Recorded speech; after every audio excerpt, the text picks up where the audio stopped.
ভারতে বসে বাংলাদেশ বিরোধী কর্মকাণ্ডের দ্রুত অবসান চায় ঢাকা। রোববার সকালে ঢাকায় ভারতীয় হাইকমিশনার প্রণয় ভার্মাকে এই বার্তা দিয়েছে বাংলাদেশ।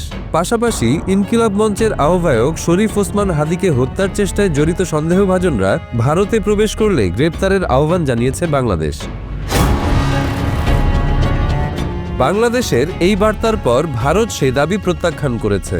ভারতের পররাষ্ট্র মন্ত্রণালয় এক সংবাদ বিজ্ঞপ্তিতে বলেছে, 14 ডিসেম্বর 2025 তারিখে প্রকাশিত বাংলাদেশের অন্তর্বর্তী সরকারের প্রেস নোটে উত্থাপিত বক্তব্যসমূহ স্পষ্টভাবে প্রত্যাখ্যান করছে ভারত। বিজ্ঞপ্তিতে আরও বলা হয়েছে, বাংলাদেশে শান্তিপূর্ণ পরিবেশে অবাধ, সুষ্ঠু, অন্তর্ভুক্তিমূলক ও বিশ্বাসযোগ্য নির্বাচন অনুষ্ঠানের পক্ষে ভারতের অবস্থান আমরা ধারাবাহিকভাবে পুনর্ব্যক্ত করে আসছি। বাংলাদেশের বন্ধুপ্রতিম জনগণের স্বার্থের পরিপন্থী কোনো কার্যকলাপে ভারতের ভূখণ্ড কখনোই ব্যবহার করতে দেওয়া হয় না। ভারতের পররাষ্ট্র মন্ত্রণালয় বলছে, আমরা আশা করি যে বাংলাদেশের অন্তর্বর্তী সরকার শান্তিপূর্ণ নির্বাচন অনুষ্ঠানের লক্ষ্যে প্রয়োজনীয় ব্যবস্থা সহ অভ্যন্তরীণ আইন শৃঙ্খলা নিশ্চিতে প্রয়োজনীয় সব ব্যবস্থা গ্রহণ করবে। এর আগে ঢাকায় ভারতীয় হাইকমিশনার প্রণয় ভার্মাকে তলব করে বাংলাদেশের পররাষ্ট্র মন্ত্রণালয়ে। ইনকিলাব মঞ্চের আহ্বায়ক শরীফ ওসমান হাদির উপর হামলাকারীরা ভারতে ঢুকে পড়লে তাদের গ্রেপ্তার করে ফেরত পাঠানোর আহ্বান জানানো হয়। দিল্লিতে আশ্রয় নেওয়া ক্ষমতাচ্যুত প্রধানমন্ত্রী শেখ হাসিনার অব্যাহত উস্কানিমূলক বক্তব্যে অন্তর্বর্তী সরকারের উদ্বেগের বিষয়টিও জানিয়ে দেওয়া হয় তাকে। অন্তর্বর্তীকালীন সরকারের আমলে বিভিন্ন ঘটনায় এ নিয়ে অন্তত 5 বার তলব করা হলো প্রতিবেশী দেশটির রাষ্ট্রদূতকে। জুলাই অভ্যুত্থানের সমর্থক ইনকিলাব মঞ্চের আহ্বায়ক শরীফ ওসমান হাদিকে গত শুক্রবার ঢাকায় গুলি করে দুর্বৃত্তরা। উন্নত চিকিৎসার জন্য হাদিকে এরই মাঝে সরকারি ব্যবস্থাপনায় সিঙ্গাপুর পাঠানো হয়েছে। অন্যদিকে ওসমান হাদিকে গুলিবর্ষণকারী ভারতে পালিয়ে গেছে বলে বিভিন্ন সূত্র থেকে খবর পাওয়া যাচ্ছে। পররাষ্ট্র মন্ত্রণালয়ের বিজ্ঞপ্তিতে বলা হয়, ওসমান হাদি হত্যা চেষ্টার সঙ্গে জড়িত সন্দেহভাজনদের ভারতে পালিয়ে যাওয়া প্রতিরোধে ভারতের সহযোগিতাও কামনা করা হয়েছে।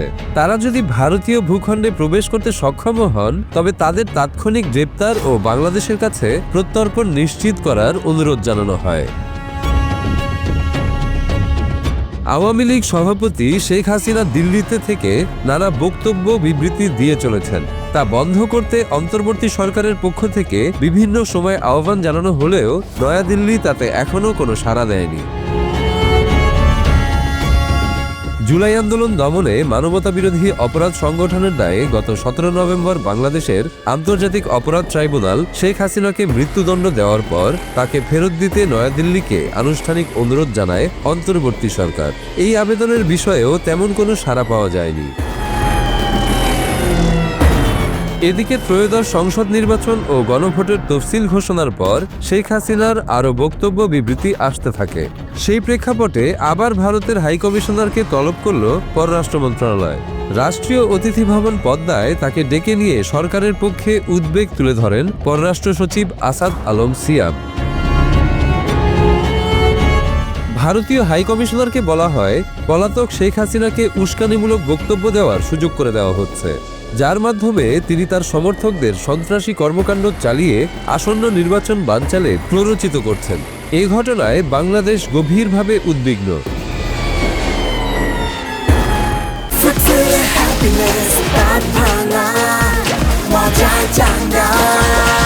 কার্যক্রম নিষিদ্ধ আওয়ামী লীগের পলাতক নেতাকর্মীরা ভারতে বসে বাংলাদেশের আসন্ন নির্বাচন বানচালে নানা ধরনের সন্ত্রাসী কর্মকাণ্ড চালানোর ষড়যন্ত্র চালিয়ে যাচ্ছেন বলেও প্রণয় ভার্মাকে জানানো হয়।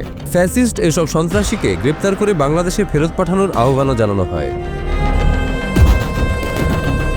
ভারতের হাইকমিশনার বলেন, বাংলাদেশে শান্তিপূর্ণ নির্বাচন অনুষ্ঠিত হবে এমন প্রত্যাশা ভারতের রয়েছে এবং এ বিষয়ে সর্বাত্মক সহযোগিতা দিতে তার দেশ প্রস্তুত।